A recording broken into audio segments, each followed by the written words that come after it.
actually dating a high value man takes a totally different kind of woman. Right, it requires someone with value. If you date somebody who brings a lot of value to the table, that person is going to expect you to bring similar value to the table. That's what people don't seem to get about the table argument. This is not just money. So men will say, "What do you bring to the table?" And then women will say, "I am the table," because they don't want to be expected to contribute financially. But that's not the only kind of value that there is.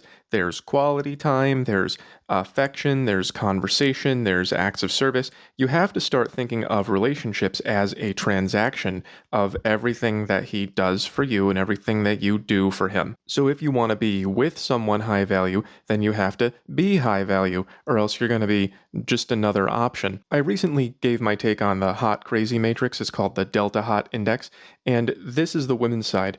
These are relationships with men who have a lot less value than you, and these are relationships with men who have a lot more. Women often tend to end up in this situationshipy area because they go for a high value man and they assume that they can just be the table and relax and have fun all the time. But when a man is bringing this much value, he needs to feel like he's getting the same amount back. I think she just found this out the hard way. Girls think that they want to date a high value man until he starts calling you out for not taking responsibility, before he starts holding you accountable, before he has higher standards for you than you have for yourself. It sounds like she wanted to be a princess and it didn't work out. This is the princess treatment flowchart. Girls who want to be princesses, usually they start by demanding simping. That's where you do everything and she does nothing, as depicted here. So if the man does not simp for her and she doesn't understand why, she might move on to the next guy, in which case her age will go up and value reciprocally down. But if the man does choose to simp, that's where he offers lots and lots of value in exchange for nothing.